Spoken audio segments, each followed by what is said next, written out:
Greetings, my name is Shammeh from MAGaming.com, and I'm here to review the Island of Blood pack from Games Workshop. It's their starter kit, intended for people new to the hobby, something that you can use to get into Warhammer without having to collect an entire army. It gives you two opposing factions to play against each other with a friend, something that you can get accustomed to the rules and start collecting an army. With this edition, their pack includes High Elves and Skaven, and quite a lot of models in the pack. Also, all of the models in the Island of Blood pack are unique to the Island of Blood. You won't actually be able to find these models anywhere else except online from other people having bought the Island of Blood. They all look quite amazing. In fact, when they're fully painted up, they're some of the most beautiful models that they have to date, especially of core troops. And they're quite convenient in the way that they're assembled. Well, I'll get into that in a sec. Let me show you exactly what we have here for the pack.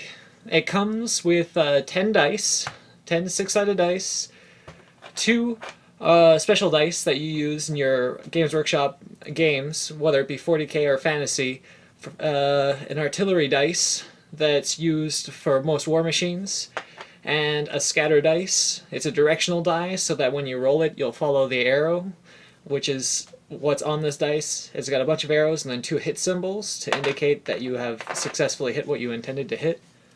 It's got 2 range markers, both of them 18 inches long. These have been in, I believe, every pack for every edition that Warhammer has ever released. They're kind of a tradition. Not as good as a measuring tape, but if you don't have one convenient, I've used these before. And it's a standard indication of 18 inches if you have something that uses that all the time. You also get the 3 templates that you'll need to play a Warhammer Fantasy game. The Flame template for any breath weapons, or there are some spells that use this as well. The Small template, I believe it's a diameter of 3 inches, something along those lines. And then the Large template, which is a diameter of 5. These are rather convenient. I have the fancier ones that definitely look a lot better, but I tend to find that I use these over the fancy ones just because they're so basic, but they're so easy to see through, see exactly what gets hit by these markers. And then you've got the actual forces themselves. You've got High Elves and you've got Skaven. For the High Elves, you've got 10 Swordmasters with full command. You've got 10 Seaguard with full command. You've got yourself a Mage, 5 Reavers that have bows and spears, and a Lord on a Griffin. And then for the Skaven, you have 2 Rat Ogres with a Master Molder leading them. You have 2 units of 20 Clan Rats, each with full command. And then you have a Warp Fire Thrower, detached weapon team, and you have a Poison Wind Mortar, along with a Warplock Engineer and a Skaven Lord. You also, in this kit, will get the rulebook that you need to learn to play Warhammer. Unlike the larger hardcover version that costs $90, this one is just the rules. It doesn't include any hobby fluff or anything like that. There's no additional pictures of miniatures or things to get you started with painting, assembling, things like that. It's just got the rules, and they're exactly the same as in the hardcover version. So whether you get the hardcover or the softcover small one from the Island of Blood, both of you have the same rules. You also get a pamphlet there that is an introduction to the hobby to get you started using the Island of Blood. Alright, so first things first about this kit. It is possibly the best value deal you'll ever find Games Workshop ever make. Their starter kits are always the best deal in the hobby because of the amount of models you get, the fact that you get a rulebook with it, dice, templates, everything like that.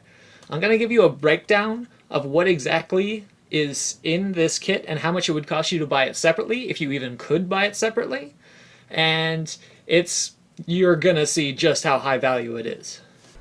Before we get started, please keep in mind that all prices are in Canadian dollars. It will vary depending on your region. The rulebook and template together Templates are $16. The hardcover rulebook would have been $90. The pack's Lord on a Griffin is unique to the pack. You can't get it anywhere else, but if you were to get the Finecast Illyrian on his Griffin, it would cost you $50. The Mage Kit, which would allow you to make either a mounted or unmounted High Elf Mage, would cost you $35.75. The Sea Guards are sold in packs of 5 for $19.75 each, so it would cost you $39.50 to get the 10 that you have here without command. The Sword Masters are sold in packages of 5 without command for $45, so it would be $90 to get 10 of them.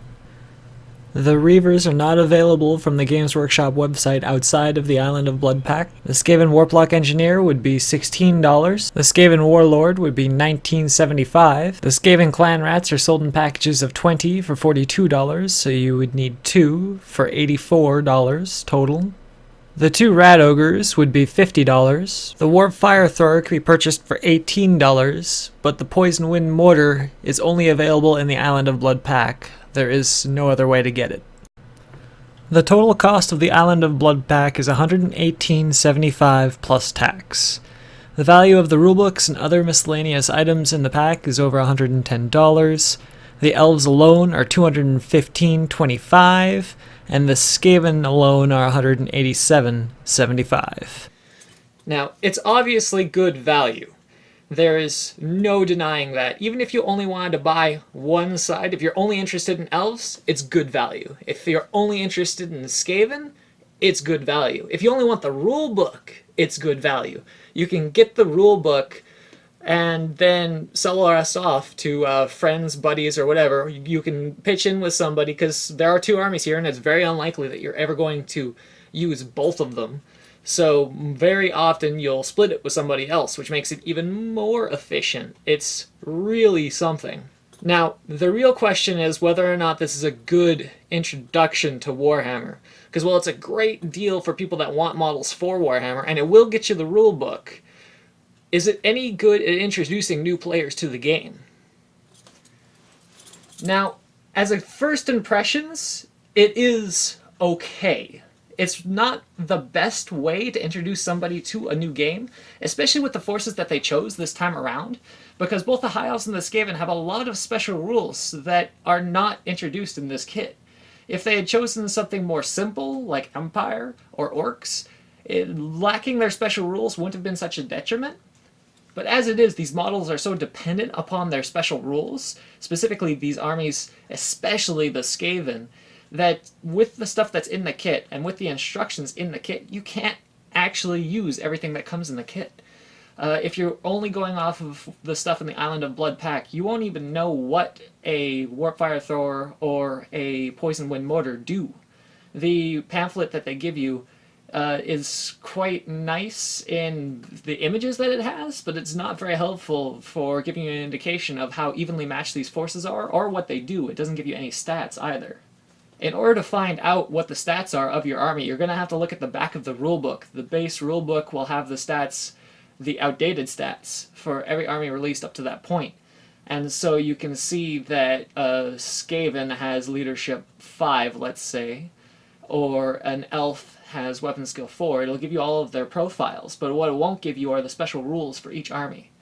And the Skaven especially are very reliant on that, because while they have a base leadership of 5, they get an additional leadership for each rank bonus that they have, and that's not mentioned in the core rulebook.